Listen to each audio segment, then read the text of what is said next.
Ninguém, sala de espera, ninguém. Então, vamos começar? Vamos iniciar, porque temos bastante conteúdo hoje, e hoje estamos felizes que estamos encerrando o nosso módulo 2. Glória a Deus, parabéns por permanecer, por superar mais um módulo. Glória a Deus por isso. Vamos em frente, avançando.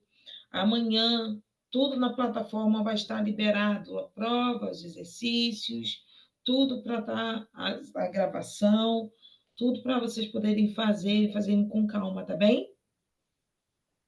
Coloca um joinha para mim ou responde ok. Fala glória a Deus, aleluia. E vamos avançar. Amém. Glória a Deus. Glória a Deus. Prova tem que estar facinha, né? Prova facinha, né? Tô pensando. Calma, pensa com carinho. Pensa Olha na aqui, Marina. vocês estão super no lucro, tá? Vocês fazem a prova online ainda, assim, quietinhos. Eu fiz prova sob supervisão. Tinha gente me olhando fazer a prova, não podia olhar nem Bíblia, nem nada, tá? Vocês estão aí, ó, vocês estão no super Então, no lucro. tenho. Levanta as mãozinhas pro céu aí, tá, bonitos? É verdade. E outra coisa, na minha época, era um ano estudando Instituto de Vencedor. Depois, o Cefap, aqui você faz em 6 meses. Sabe quantos anos eu fiz? 4 anos. 4 anos de Cefap. Ainda que tendo com prova, tendo que entregar trabalho e fazer todo o resumo dos 4 anos para entregar referente ao. Não é fácil, não. E a gente venceu, glória a Deus. E detalhe, que é outro detalhe, era quase todos os sábados. Esse povo aqui fica chorando, essa facilidade. Vocês deixam de ser Nutella, hein? Vocês deixam de ser. Deixa de ser Nutella. Ai, gente, vamos lá? Vamos lá, o Mike não está entendendo nada, né, Mike? Nutella? Entendo tudo. Tá entendendo, Mike? Você sabe o que Mike quer é fluente, Mike é fluente. Você sabe o que quer dizer Nutella, Mike? Mike é mais brasileiro que a gente. É verdade. Você sabe o que quer dizer Nutella, Mike? Ok. Você sabe o que significa quando a gente usa a expressão deixa de ser Nutella? Nutella, gosto de Nutella. Mas você sabe o que significa a expressão? Não. Deixa de moleza, deixa de ser menino, deixa de nhenhenhé. Entendeu? Não, provavelmente não. Então, me lembra de te explicar amanhã. Ok. Melhor. Ok. Então, vamos lá, vamos começar. Vamos orar, acima de tudo. Só um minutinho. Vamos orar. Deus, em nome do Senhor Jesus, diante da tua santa e doce presença, nós queremos te louvar e te agradecer por esse dia. Obrigada por essa oportunidade de estarmos reunidos, Senhor, nessa terça-feira, encerrando o segundo módulo, Deus, do Instituto de Vencedor. Obrigada por essa oportunidade. Obrigada já pelas aulas que já aconteceram, por cada professor. Deus, em nome do Senhor Jesus, que o Senhor nos dê clareza e entendimento sobre essa aula, para que possamos avançar e crescer cada vez mais, em nome do Senhor Jesus. Amém? Então, você me ajuda, Flavinha, a colocar na telinha aí, capítulo 11. Vamos lá, eu tinha deixado aberto aqui, deixa eu ver se eu consigo. Estamos no capítulo, vamos fazer capítulo 11 e capítulo 12. Capítulo 11 fala sobre o verdadeiro amor, tá bom? Então, nós vamos iniciar a aula. Eu vou fazer uma breve abertura aqui para a gente poder cortar. Bem, hoje nós estamos iniciando e finalizando o nosso Instituto de Vencedor, módulo 2, e vamos estar falando da aula 11 e aula 12. Então, vamos iniciar a nossa aula no capítulo 11, aonde fala sobre o verdadeiro amor. E eu quero que você pegue sua apostila, você que está nos assistindo, pegue sua apostila, o seu material, vamos estudar juntos sobre esses dois temas. Vamos falar no capítulo 11 sobre o verdadeiro amor e o capítulo 12, praticar o perdão. Temas fortes, temas que trazem para o nosso dia a dia, para a nossa caminhada, para que a gente possa todo dia trazer a memória de como agir, de como se posicionar para as coisas da nossa vida pessoal e profissional também, né? Para o nosso dia a dia. Então, aqui no capítulo 11 fala sobre o verdadeiro amor e fala muito sobre o casamento. Mas eu queria que você abrisse um pouquinho a sua mente e não olhasse também só no contexto do casamento, mas também do relacionamento de pessoas, né, de amizades, família, familiares, entes queridos. Então, que você possa também estar olhando dessa forma. Aqui fala aprofundo sobre o casamento, porque é muito importante a estrutura de um casamento, aprender o amor dentro do casamento. Muitas vezes nós falhamos, temos um relacionamento não saudável por detalhes que aqui nesse estudo que nós vamos ver hoje vai abrir mais a nossa mente para que a gente não venha errar, não venha fazer algo que venha prejudicar a nós mesmos e ao nosso parceiro ou parceira, ou amigos, amigas, familiares, tá bem? Então, eu gostaria que você olhasse dessa forma, que eu acho bem interessante quando você olha o estudo e não foca somente num parâmetro do casamento, porque o estudo fala sobre o amor, e o amor engloba muitas coisas. Concordam comigo? Então, o amor, ele engloba várias situações da nossa vida. E o amor, ele sempre, acima de tudo, precisa prevalecer. Então, vamos ler aqui comigo o amor em definição. O Senhor Jesus fala-nos em Mateus 22, versículo 39, capítulo 22, versículo 39, o seguinte: do seu mandamento acerca do amor. Amarás o teu próximo como a ti mesmo. Se obedecermos a Deus, estamos a levar uma vida santificada, estamos a crescer espiritualmente e aumentar a nossa comunhão com o Senhor, porque o amor, a gente começa a entender sobre a palavra amor quando eu começo a obedecer a palavra de Deus. Então, a nossa melhor definição para que seja o amor é que ele é a vontade de empenharmos o máximo para alimentar o nosso próprio crescimento espiritual, para contribuir para o crescimento espiritual da outra pessoa. Só que esse crescimento espiritual também não é só da outra pessoa, mas também é do nosso próprio crescimento. Estamos aqui para aprendermos mais e crescermos mais. Então, o ato de amar atinge a todos os envolvidos nele, quando saímos de dentro de nós mesmos, do nosso habitual egoísmo, para uma manifestação de amor com a outra pessoa, ainda que o objetivo desse ato tenha sido o de ajudar o outro a crescer. Também sentiremos o impacto do amor expandindo os nossos limites, fazendo crescer espiritualmente. Toda atitude nossa em amor traz crescimento para nós e para o indivíduo, seja marido, amigo, amiga, familiar, que esteja próximo de você. Lá na palavra de Deus, em Colossenses, capítulo 3, o apóstolo Paulo, antes disso, volta aí um pouquinho para mim, Flavinha, acima de Colossenses.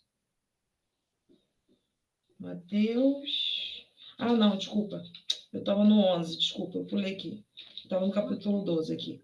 Então, vai, continua. Então, todos os seres humanos, amar as pessoas em geral, significa amar nós mesmos tanto quanto amar o outro. Eu só dou aquilo para o outro com a expressão do meu amor. Se eu, quando criança,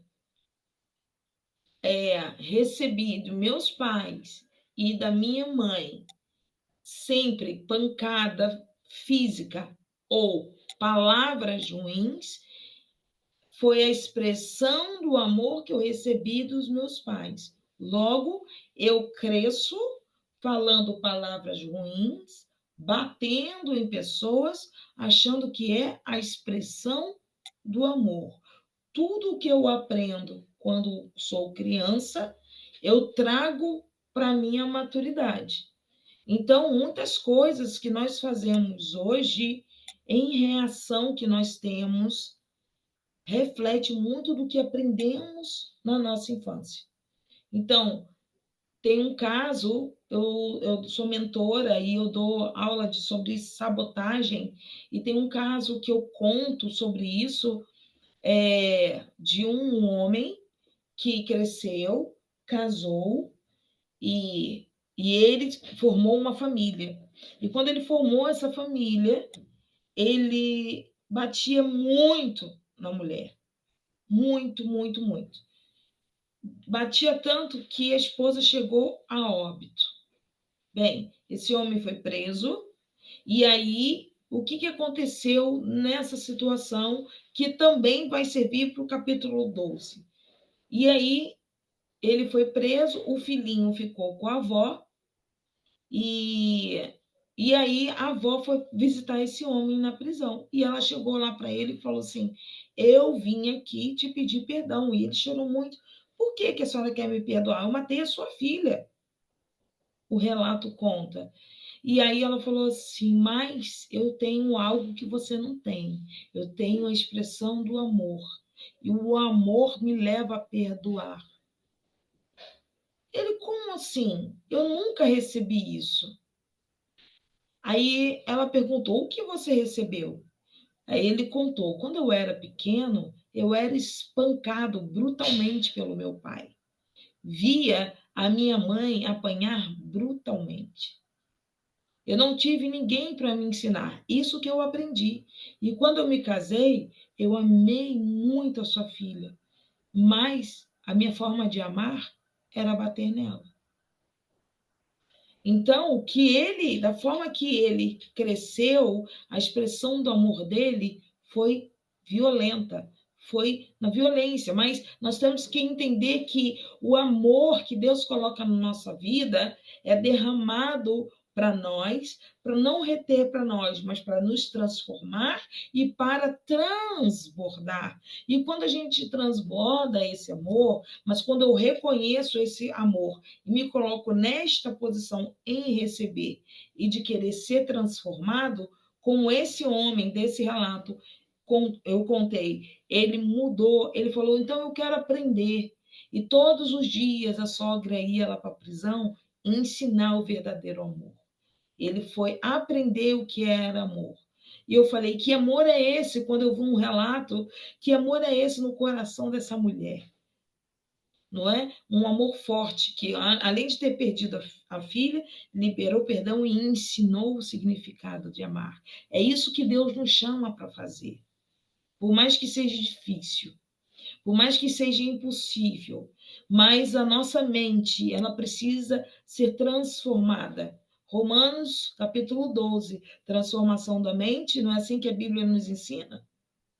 Nós precisamos ser transformados, mas nós precisamos querer nos colocar à disposição para sermos transformados, para levar o amor de dentro para fora. O amor primeiro de Jesus que vem em nós nos transforma, aí sim para a gente passar a doar.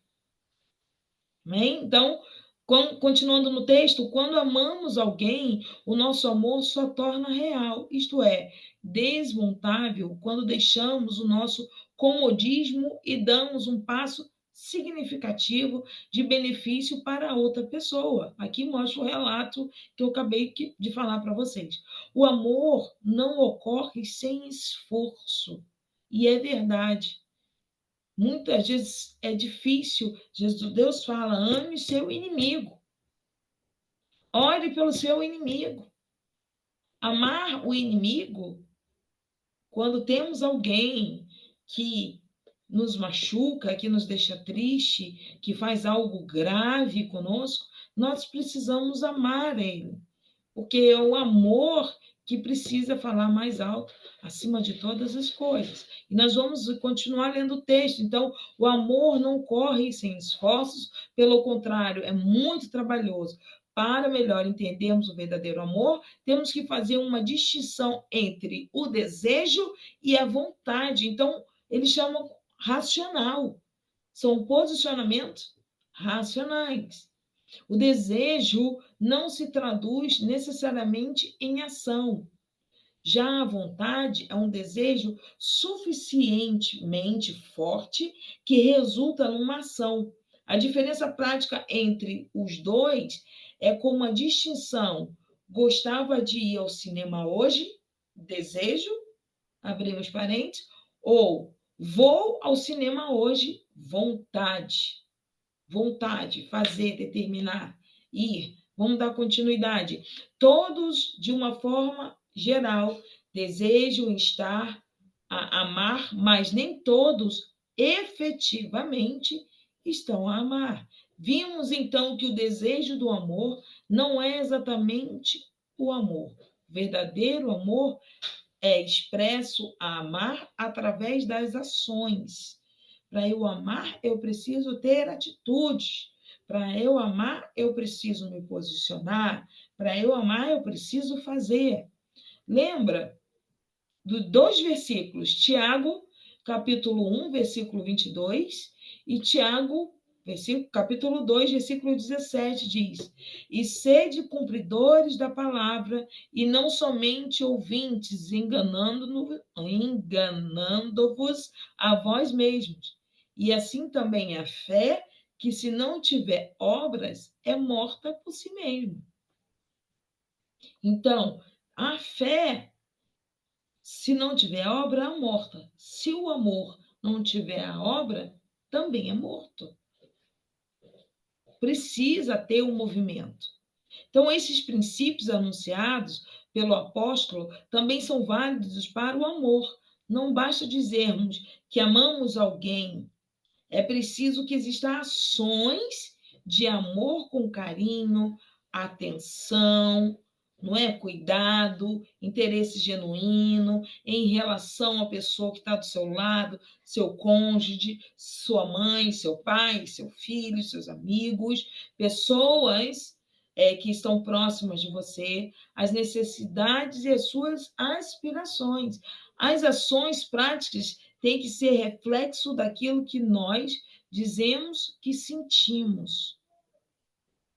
Queridos, por mais que seja difícil, mas ainda que o teu corpo fale de uma forma, a tua boca precisa declarar o amor. Porque quando eu declaro, o meu cérebro, meu ouvido recebe a mensagem, vai para o meu cérebro e enche meu coração. Então, por mais que seja difícil, por mais que o teu corpo ele te conduza em dizer, não faça, não faça, as vozes que vêm em nossos ouvidos, não faça, não faça, a sua boca precisa declarar, porque quanto mais declara, mais o teu coração enche. Quanto mais declara, mais o teu coração enche. Amém? Então, evidentemente, a ação tem que corresponder ao discurso. Se alguém diz ama a sua esposa ou seu marido, mas na prática, atenção, as ações concede a outros, não são amorosos, não são próprios quem ama. Isso trata apenas de amar de boca para fora. Então, nós temos que ter esse cuidado. Nós temos que nos policiar, prestar atenção. Eu tenho o hábito de dizer, eu amo você. Mas eu tenho o hábito de dizer para as pessoas que eu não conheço, eu amo a sua vida. Por que eu digo que eu amo a sua vida? Porque Jesus ama a nossa vida. Então, falar eu te amo, eu digo para as pessoas que estão muito próximas de mim. E que Deus coloca esse amor. Boa noite, Nuno. Então, só peço para desligar o microfone, por gentileza. Então, mas quando eu não conheço alguém ou estou no processo do conhecimento, eu digo eu amo a sua vida, porque eu sei que ela é especial para o Senhor. E eu preciso amar essa vida, porque senão eu não consigo pregar o evangelho, eu não consigo pregar a palavra, eu não consigo olhar para ela de uma expectativa de que Deus está olhando. Eu não consigo ver as coisas boas que ela tem. Percebe a diferença? Amar a vida do próximo é olhar para ela e ver quanto ela é especial para Deus. Dizer eu te amo, eu te amo. Então, Ariane, eu te amo. Flavinha, eu te amo.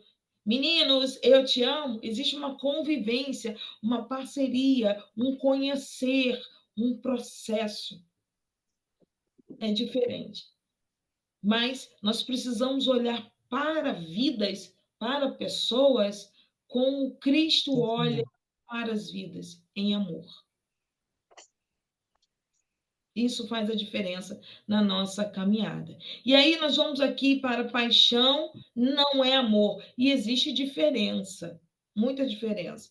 De todos os equívocos sobre o amor, o maior é o mais prejudicial. É acharmos que a paixão é um tipo de amor. Quando uma pessoa apaixona-se, acostuma-se a verbalizar o que sente, que eu amo, ou a amo, mas este engano é desfeito imediatamente quando examinamos dois argumentos. Ponto 1. A experiência da paixão é especificamente erótica. Olha isso. Aí nós estamos falando de relacionamento de casal. Vamos para isso, tá bem? Então, nós não nos apaixonamos pelos nossos filhos, embora possamos amá-los profundamente. Nós não nos apaixonamos pelos nossos amigos do mesmo sexo. Continua aí a leitura.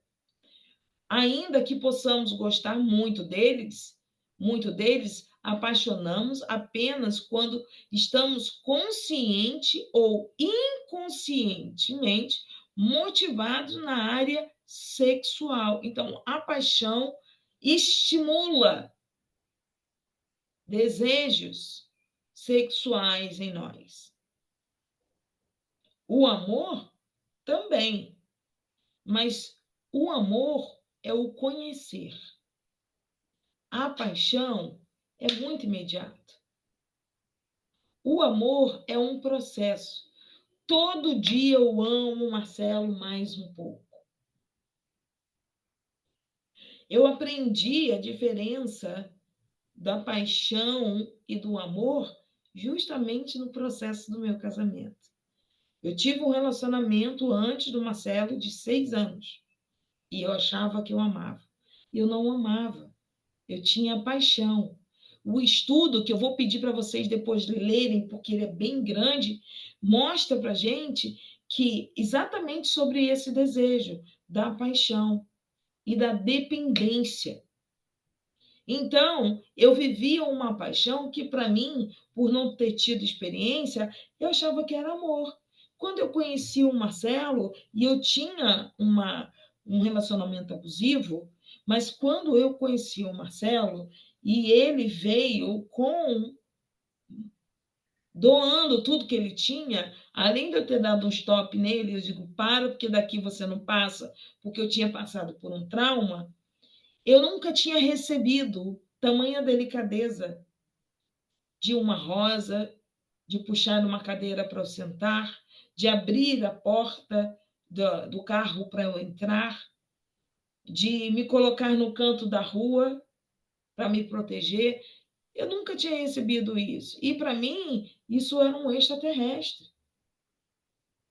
Então, quando eu me coloquei, lembra que eu falei que a ação é racional, a disposição de experimentar isso, eu comecei a entender. Isso é diferente do que eu recebia. Isso é diferente do que eu sentia. Eu estou sentindo algo diferente. Eu aprendi a amar. Relacionamento, marido, homem e mulher. Eu aprendi a amar com o Marcelo. Referente a amar pessoas, entes queridos, pai, mãe, irmãos, amigos, não. Nunca tive esse problema, graças a Deus. Mas de relacionamento, eu tive. Então, aqui no tópico 2, diz a experiência da paixão é invariavelmente temporária. Foi exatamente isso. Tem início, meio e fim. Não importa por quem nós nos apaixonamos, mais cedo ou mais tarde, nós nos desapaixonamos, e isto não quer dizer em absoluto que deixamos de amar a pessoa por quem estávamos apaixonados. Não. E pode existir, sim, no meio, o amor, no movimento. Mas a paixão é totalmente diferente do amor. O amor todo dia é algo a mais, é uma conquista. Bem, o sentimento de êxtase caracteriza a experiência de apaixonar-se que sempre passa. Bom, a lua de mel acaba. Apaixonar-se não é uma extensão dos limites do indivíduo, e sim um colapso parcial e temporário dessa fronteira. A extensão dos nossos limites. O amor exige esforço, enquanto apaixonar-se ocorre sem algum esforço. É mais carnal, a natureza carnal. O Nuno chegou agora, Nuno. Nós estamos falando sobre o tema verdadeiro amor, e aqui, nesse estudo, fala muito também sobre o casamento. Mas eu disse para todos que estão aqui que também não olhasse somente para a área do casamento, para a área de amizade, filhos, pais, pai, mãe, irmãos. Olhe também nesse contexto, porque é muito importante para que a gente aprenda não só dentro do casamento, mas para podermos nos relacionar melhor também com as pessoas, tá bem? Bem, o ato de apaixonar-se traz de volta aquela sensação. Essa área que eu estou falando fala bem do casamento, tá bom? Nós vamos falar mais. De onipotência que experimentávamos na nossa infância, quando estávamos unidos com as nossas mães. Todas as coisas pareciam-nos possíveis, semelhantemente unindo ao ser amado. Achamos que podemos vencer todos os obstáculos, que a força do amor submeterá todas as forças da oposição. Pensamos que todos os nossos problemas serão resolvidos, que o futuro será só feito de alegria. E, na verdade, não é uma realidade. A irrealidade desses sentimentos é essencialmente a mesma da criança de 2 anos. Olha isso. Olha o que eu falei lá da infância. De 2 anos, que acha que é a rainha da família e do mundo, com os poderes ilimitados. Assim como a realidade invade a fantasia da onipotência da criança, invade também a unidade fantástica do casal apaixonado. Quem de nós não fantasiou? Meninas, quem de nós não fantasiou com o príncipe encantado vindo no cavalo branco? Cadê o rostinho de vocês aí para interagir? Quem de nós? Não é? Quem de nós não olhamos e vemos filmes e viajamos? Ah, poderia acontecer assim comigo, não é? Então, isso acontece, e aqui o estudo fala. Então, voltam a ser 2 indivíduos separados. O casal, eles passam a ter problemas, estão apaixonados, mas não vivem algo real. Mais cedo ou mais tarde, uma resposta sobre os problemas em resposta sobre os problemas da vida cotidiana, começa a explodir, e aí o amor, que não é amor, é a paixão, começa o quê? A dissipar, a esfriar. E aí passam a ter o individualismo, não é? Mas é o individualismo mesmo, não é individualismo em parceria, é individualismo. Todos nós precisamos ter a nossa parte individual, mas quando há paixão e há essa ruptura, é um para cada lado. Então, controlar a sexualidade. É aí que está o processo dos jovens, que a gente fala muito, cuidado, presta atenção, se cuida. Eu mesmo tenho homens na minha casa, rapazes, jovens, adultos, e um já entrando na fase da juventude, eu falo, cuida do corpo, cuida da mente. Se der vontade, vai para o chão, vai orar, porque o teu corpo é templo do Espírito. O estudo fala sobre isso, controlar a sexualidade. A relação sexual, papai e mamãe, vocês que estão nos assistindo, ensine a seus filhos, tenha sim uma conversa aberta. Porque se a gente não tiver essa conversa, a internet vai mostrar, a TV vai mostrar. É melhor a gente mostrar do que os outros mostrarem, tá bem? Então, controlar a sexualidade. A relação sexual antes do casamento não correspondem aos princípios divinos. Deus não aprova. A relação sexual é um ato de unificação de vidas. É sagrado. A relação sexual assina e sela a união para toda vida. Quando a gente bota a aliança no dedo, vai para o altar, ali é para que a gente se torne uma só carne. Duas pessoas não casadas que se entregam ao relacionamento sexual erram porque praticam algo destinado à unificação de vidas, sem que tenha a intenção de unificar suas vidas, simplesmente por experimentar.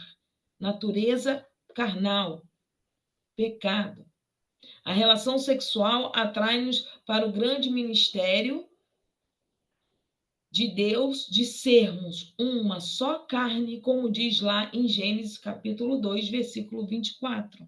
Então, o sexo serve para unir o casal, estabelecer entre eles uma profunda relação maravilhosa, uma ligação, uma relação, um conhecer cada vez maior. Então, se não houver a intenção da continuidade e da fidelidade de ambas as partes, o sexo cria a expectativa, as necessidades que quase sempre acabam por destruir relações. Então, preste atenção, praticar um ato de união de vidas sem a intenção de unir, casamento, essas vidas, é agredir a alma. Deus tem sempre razão sobre tudo. Então, nós vamos conhecer jovens, homens e mulheres adultos que ainda vão estar em relacionamento e a gente precisa trazer à memória, querido, por amar a sua vida, você precisa ter um relacionamento santificado na presença de Deus, cuidando. Como? Tentando. Minha mãe sempre fala muito, sempre me ensinou isso. Minha mãe falava isso direto no meu ouvido. Cuidado, muito beijinho, muitos filhinhos. Muito beijinho, muitos filhinhos. Minha mãe falava isso demais para mim. E eu nunca esqueci disso. Por quê? Porque o beijo ativa. Então, cuidado. Então, a gente precisa ensinar. E isso é amar também o próximo, tá bem? Isso é também cuidar do próximo. Então, somos seres sexuais. Não há como negar. A sexualidade é uma parte integrante do nosso ser. Gente, eu estou falando isso com vocês, eu estou ouvindo do meu lado, só que ele não está aqui, a voz do pastor Marcelo falando exatamente sobre esse texto. Ele é uma figura, né? E aí ele falou assim, ele ia dizer, é bom mesmo, e é, né, gente? É bom. mas é bom quando ambos se completam. Fazer por fazer é momentâneo, acaba. Mas fazer para se completar é maravilhoso, é incrível. Mas a sexualidade humana é completamente diferente da sexualidade dos animais, porque elas se localizam nos órgãos sexuais, importante do ser humano, o cérebro. Então, todo o sistema sexual é aqui, ó, nessa área aqui do nosso cérebro. É ativado toda aqui, ó, no córtex, tudo aqui. Então, uma fina camada do cérebro onde passa toda a aprendizagem, onde tudo a gente aprende, tudo é estimulado pelo nosso cérebro.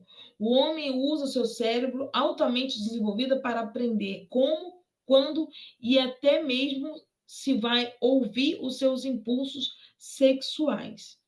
Bem, diferente dos animais, o nosso córtex permite controlar os nossos desejos. O animal, ele é instintivo, não é? Então, ele vai lá e acabou. Nós não, nós podemos controlar. E se estamos descontrolados, quem pode nos ajudar? O Espírito Santo, que habita em nós. Espírito Santo, o desejo da carne está alto. Me ajuda aí. E isso, estamos falando de pessoas que não são casadas, ok? Então, o sexo procede, na verdade, e acarreta o oposto. Além de não tornar as mulheres mais desejáveis, não tornar as mulheres mais desejáveis, nem de acabar com a insegurança masculina. Então, a gente escuta muito no mundo que eu tenho que experimentar. Para eu casar, eu tenho que experimentar. Gente, isso é fora de contexto. Não tem argumento para isso. Vocês vão passar a atender pessoas logo, logo. Não tem argumento para isso. Não tem que experimentar, tem que esperar. Lembre-se que o teu corpo é templo do Espírito Santo. Então, e aí, nem de acabar com a insegurança masculina. Os principais problemas dos dois sexos apontados pela pesquisa acabará de fazer autocondenar, sentindo mais desesperados, mais sozinhos, mais seguros. Muitas vezes, jovens, adultos, se entregam para tirar uma dor que está dentro delas, ou para sair de um sistema que está dentro de casa, ou para provar que eu sou boa no que faço, ou para uma validação. Usa o corpo para isso. E quanto mais pessoas fazem isso, mais elas estão se destruindo. Muito mais. O sexo precoce o sexo precoce não planeado pode parecer correto no momento, mas quase sempre leva ao término, né, do relacionamento. Então, é certo isso, gente. É certo. Se tiver um relacionamento, o que eu estou falando, vocês vão ensinar pessoas. Prestem atenção, precisa bater nessa tecla. Mas você é muito durona, seja durona. Porque você está cuidando da vida do próximo quando você está direcionando da melhor forma possível. Você está tendo amor por essa pessoa. Então, cuide, fale, é errado sim. Seu corpo é templo do Espírito, não é correto. Não faça sexo antes do tempo. Ore a Deus pela unidade do teu relacionamento. Se o seu corpo está querendo, vá para o chão, faça jejum, chame alguém. Se é um menino, chama o teu líder. Se é uma menina, chama a tua líder. Mas precisa de ajuda. Todos nós precisamos de ajuda. Bom, avançando. O sexo realmente pode trazer mais intimidade ao casal, mas por pouco tempo. O problema é que usar o sexo como meio de obter mais intimidade é que ele torna-se substituto da própria intimidade emocional. O sexo não resolve os nossos problemas. Casal, o sexo não resolve os nossos problemas. O que resolve os nossos problemas é a clareza do diálogo, do relacionamento. O sexo é consequência do amor, da unidade, da caminhada. Os casais que colocam a sexualidade em primeiro plano acabam por atrapalhar o processo normal da união dos corações e da sua alma. Então, vamos avançar. Passa mais um pouquinho, por favor, Flávio.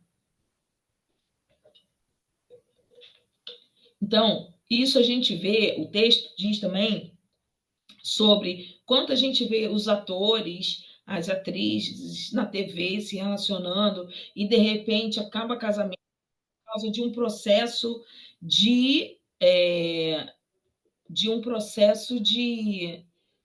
que está ali no meio do trabalho, de toque físico, e estimula os órgãos. Aí, daqui a pouco, estão tendo um relacionamento. Aí teve, porque foi uma fase que eles viveram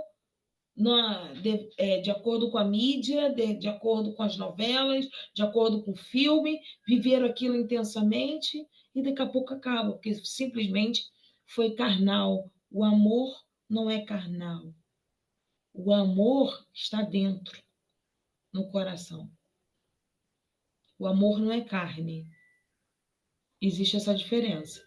Por isso que a gente vê essa bagunça que está o mundo aí, de todo mundo se entregar o tempo inteiro. Bom, quem está a procurar aproveitar todo o potencial de um relacionamento, precisa estar disposto a expor-se emocionalmente e expressar os seus sentimentos mais profundos. O sexo precoce não permite que isto aconteça.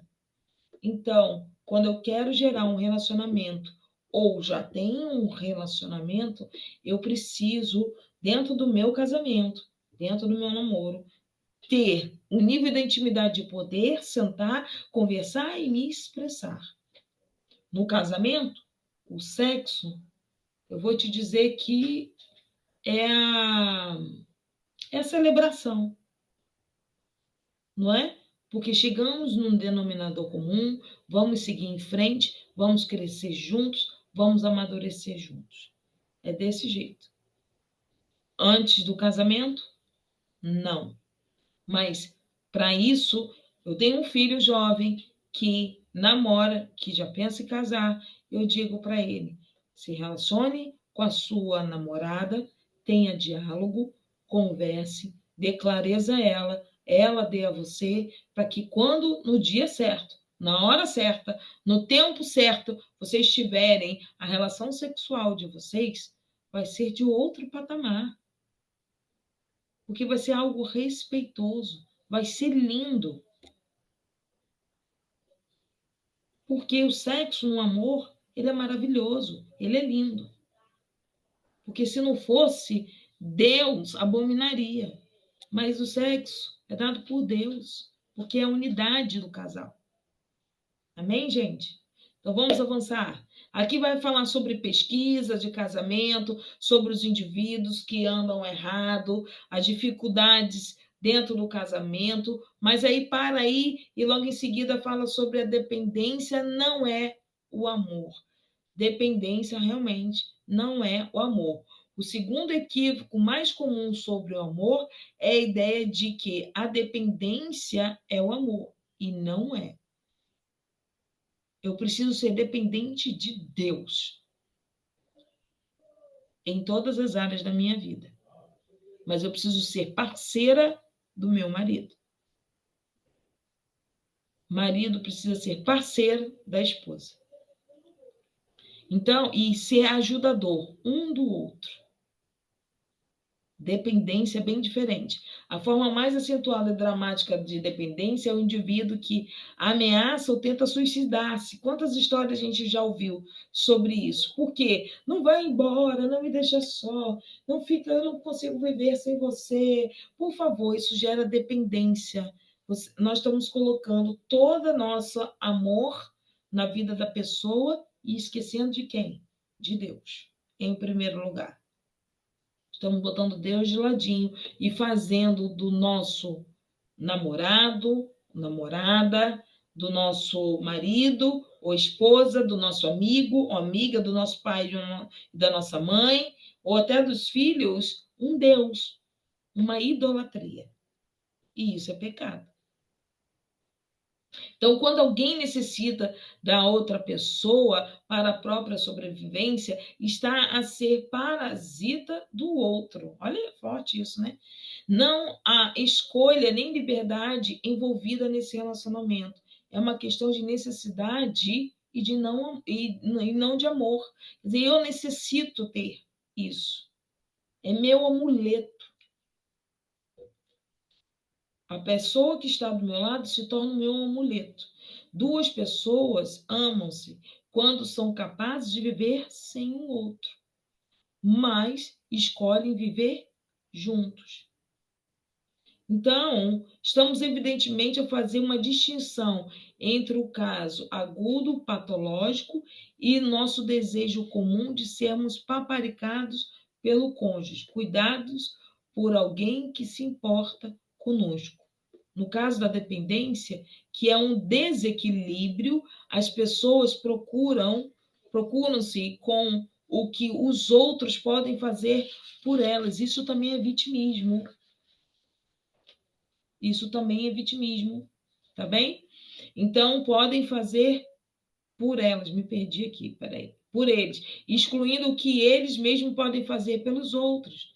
Essas pessoas dependentes posicionam-nos apenas por um passivo de reação de afeto. Elas só querem receber. Só.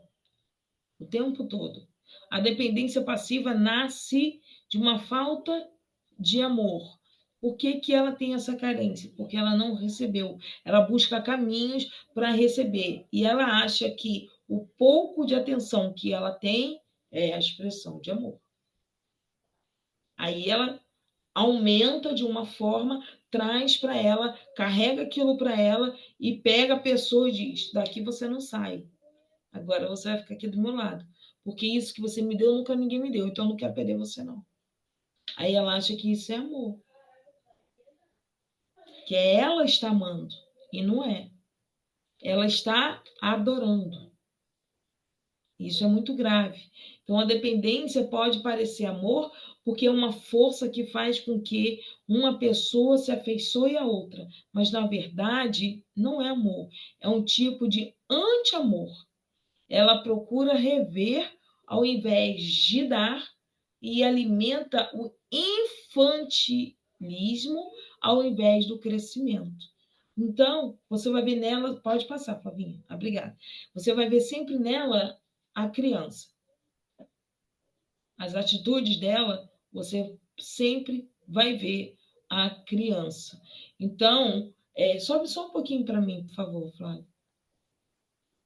Então, aqui mostra os casamentos de dependência passiva podem se tornar duradouros e seguros, mas não podem ser considerados saudáveis ou genuinamente amorosos, porque essa segurança é comparada à custa da liberdade. Um relacionamento serve para retardar ou destruir crescimento emocional de cada parceiro. Um bom casamento normalmente existe entre duas pessoas fortes e independentes. Então, é o respeito, não é? Eu tenho o meu marido do meu lado, eu tenho um parceiro do meu lado, mas eu respeito também o espaço dele, respeito a vontade dele. Ok? Correr o risco do confronto. Gente, isso é muito sério. Eu até marquei aqui no livro. Deixa eu pegar aqui a página. Eu até marquei, porque o confronto, ele é muito sério na nossa vida. E a gente precisa saber em que momento... Flávia, sobe um pouquinho para mim, só para ver a página que está batendo aí. Por favor, 141, ok, obrigada. Então, é algo que a gente precisa realmente cuidar. O confronto. Correr risco do confronto. Bom, vamos lá. Sempre que confrontamos alguém em uma análise, estamos a dizer àquela pessoa que ela está errada e nós é que estamos corretos. Então, dentro do relacionamento, cuidado com o confronto, ok? Casamento, cuidado com o confronto. Quando você tem um amigo, cuidado com o confronto. Confrontar, você tem que ter sabedoria. A palavra de Deus diz que a gente não tem que espalhar. A gente pode confrontar ensinando. E não afastando, espalhando. Ok? Então, sempre que confrontamos alguém, em última análise, estamos a dizer àquela pessoa que ela está errada e nós que estamos certos. A capacidade de confrontar, de apontar erro dos outros, não costuma representar a dificuldade da maioria das pessoas. Nós temos a facilidade de apontar, sim ou não? O tempo todo a gente tem essa facilidade. Isso é rápido em nós. Mas os pais, os cônjuges, as pessoas com vários outros papéis fazem isso de forma casual e rotineira, criticam à torta e à direita. A maioria dessas críticas e desses confrontos, entretanto, geralmente feitos impulsivamente na hora da irritação, da raiva, confundem mais do que esclarece. Confrontar não é brigar.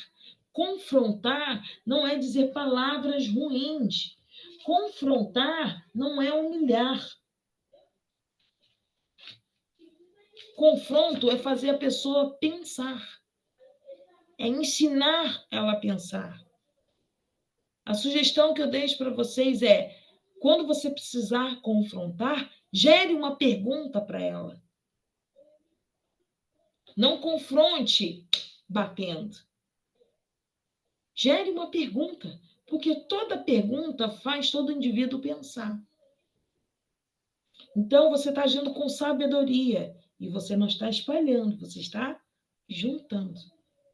O risco de você afastar essa pessoa de você vai se tornar bem pior, bem menor do que você chegar e confrontar ela de cara.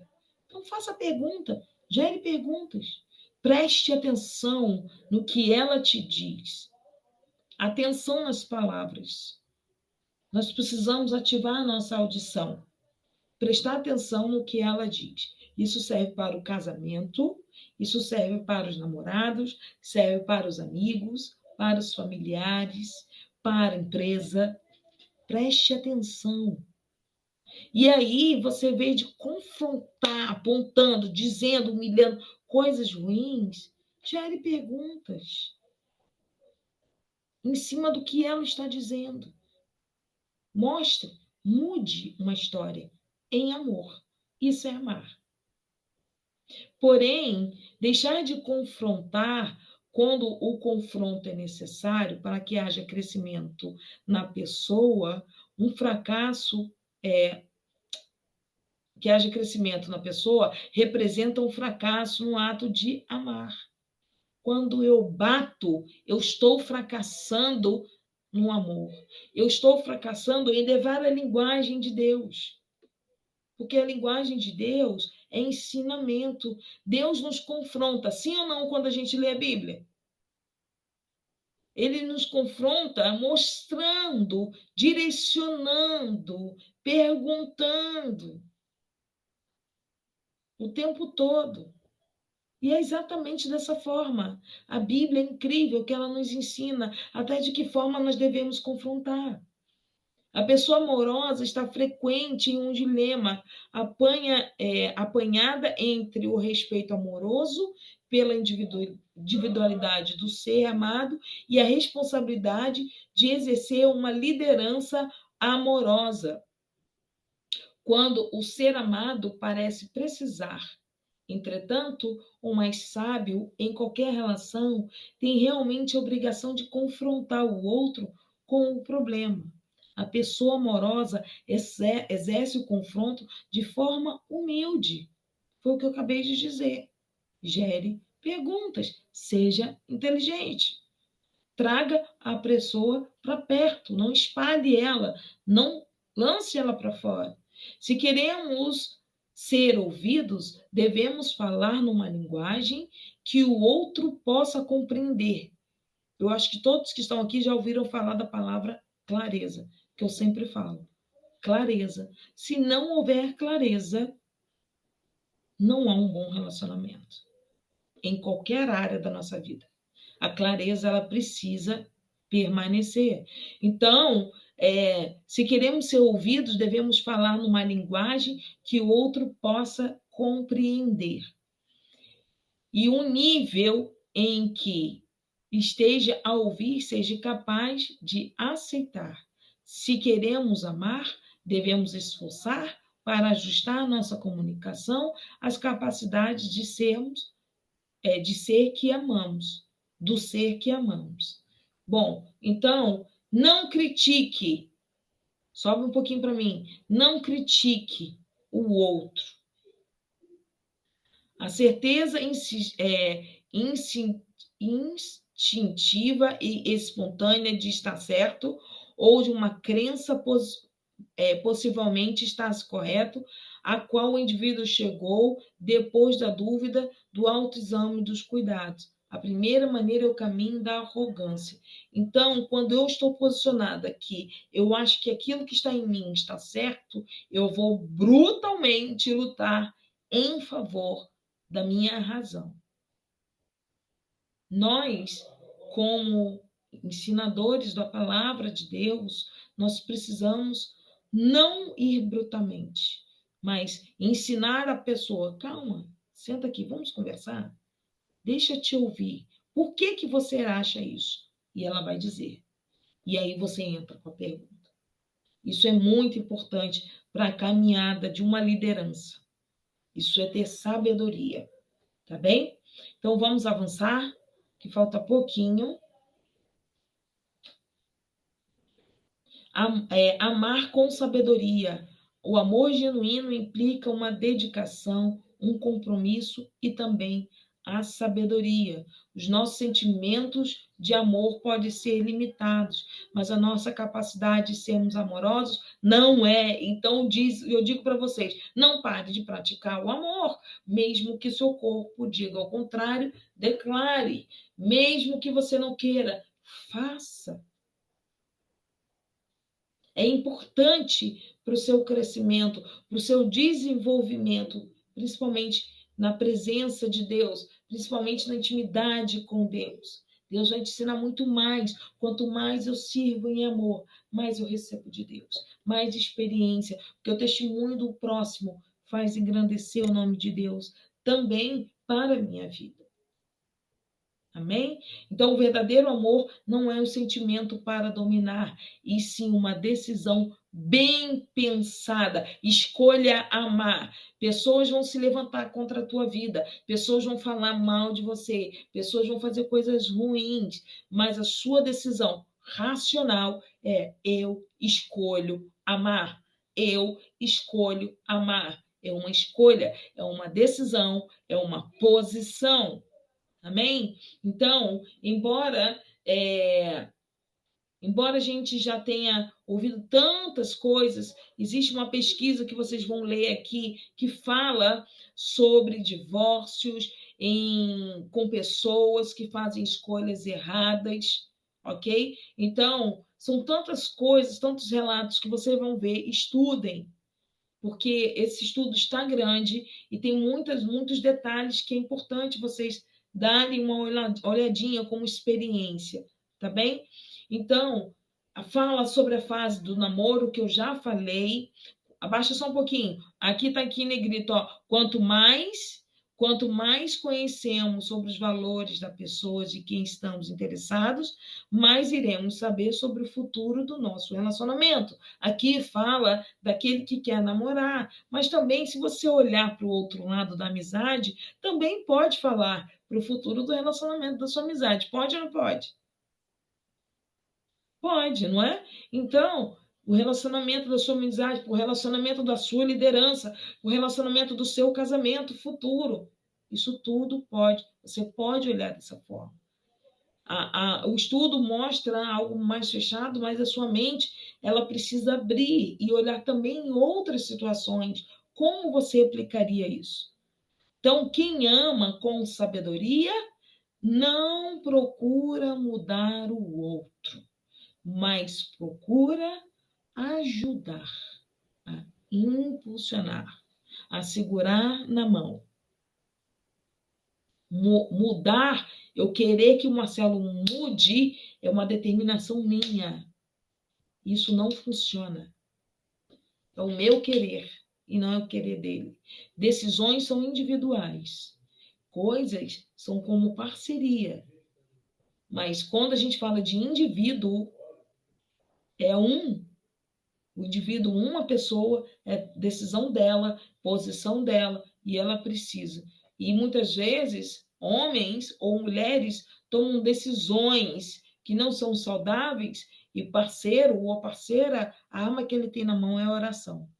Você querer mudar, você não vai conseguir. Você só vai afastar a pessoa de você. Então, no meio dos conflitos, como está aqui em negrito, aqui embaixo, quando os conflitos ocorrem, eles precisam ser valorizados como oportunidade de conhecermos melhor outra pessoa.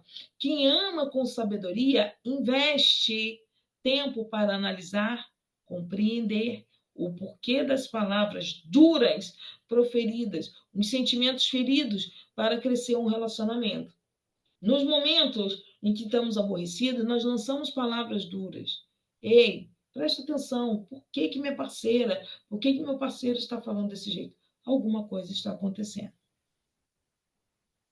Isso só vai fazer a gente alinhar, fazer a gente estar mais forte dentro do casamento, dentro do relacionamento de namoro e dentro até de um relacionamento de amizade, dentro até de uma liderança. Pode ter certeza de uma coisa: louvado seja Deus que eu sou ser humano e estou sujeito a errar. Porque quem me molda é o Senhor todos os dias. Mas se vocês, no dia que me verem muito brava, pode ter certeza que alguma coisa está acontecendo.